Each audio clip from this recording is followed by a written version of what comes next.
ભરૂચ જિલ્લા પંચાયત અને તાલુકા પંચાયત હેઠળના રોડ બાંધકામમાં ગુણવત્તાનો અભાવ અને ગંભીર ગોવાચારીના આક્ષેપો થયા છે। આમ આદમી પાર્ટી દ્વારા આ અંગે માર્ગ અને મકાન વિભાગના કાર્યપાલક ઇજનેરને આવેદનપત્ર સુપરત કરવામાં આવ્યું છે। આવેદનપત્રમાં જણાવાયું છે કે કરોડો રૂપિયાના ખર્ચે થતા રોડ બાંધકામમાં સરકારી નિયમો અને માર્ગદર્શિકાઓનો ખુલ્લેઆમ ભંગ થઈ રહ્યો છે। રોડ કામોની વિગતો દર્શાવતા ફરજિયાત માહિતી બોર્ડ લગાવવામાં આવતા નથી। સ્થળ પર જરૂરી સુરક્ષા વ્યવસ્થાનો પણ અભાવ જોવા મળે છે। કામ દરમિયાન ડાયવર્ઝન, રિફ્લેક્ટર અને લાઇટિંગ જેવી વ્યવસ્થાઓ ન હોવાથી વાહન ચાલકો અને રાહદારીઓ માટે અકસ્માતનો ગંભીર ભય ઊભો થયો છે। આ ઉપરાંત મજૂરો માટે હેલ્મેટ અને જેકેટ જેવા સેફટી સાધનો ઉપલબ્ધ ન હોવાને કારણે કામદારોની સલામતી પણ જોખમમાં મુકાઈ રહી હોવાનો ઉલ્લેખ આવેદનપત્રમાં કરાયો છે। આમ આદમી પાર્ટીએ ભરૂચ જિલ્લામાં છેલ્લા કેટલાક વર્ષોમાં થયેલા તમામ રોડ બાંધકામના ત્રીજા પક્ષ દ્વારા ગુણવત્તા તપાસ કરાવવાની માંગ કરી છે।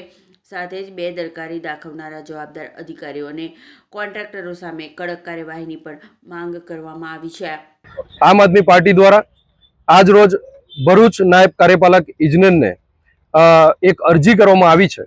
અગાઉ જે સ્થાનિક સ્વરાજના જે ઇલેક્શનો આવી રહ્યા છે, ઇલેક્શનોને ધ્યાનમાં રાખી અને ભાજપ સરકાર દ્વારા તાત્કાલિકના ધોરણે બધા જ ટેન્ડરોની પ્રક્રિયા એ લોકોએ પૂર્ણ કરી અને અત્યારે કામ એ લોકોએ હંગામી ધોરણે એ લોકોએ ચાલુ કરી દીધું છે। ત્યારે એ લોકો કામ કરે છે, એ સારી વાત છે। જનતાને પ્રશ્ન જે છે એના નિરાકરણ આવે છે, સારી વાત છે। પરંતુ અમુક અધિકારીના કારણે જ્યારે કોન્ટ્રાક્ટરો બિલકુલ બેમાની કરે છે, બિલકુલ નિયમો અનુસાર કામ નથી કરતા, એવા સમયે એમની જે રજૂઆત લઈને આપણે આવ્યા છે ત્યારે અધિકારી એમ કહે છે કે ભાઈ અમારા એ લોકોએ જે બોર્ડ નથી મૂક્યું, એસ્ટિમેટ જે બોર્ડ મૂક્યું નથી એ નિયમોનો કોઈ ભંગ નથી, એવું એમના દ્વારા કહેવામાં આવી રહ્યું છે। પરંતુ સ્થાનિક જે જનતા છે, જે ગુજરાતની જનતા છે, એ લોકો ટેક્સ ભરી રહ્યા છે।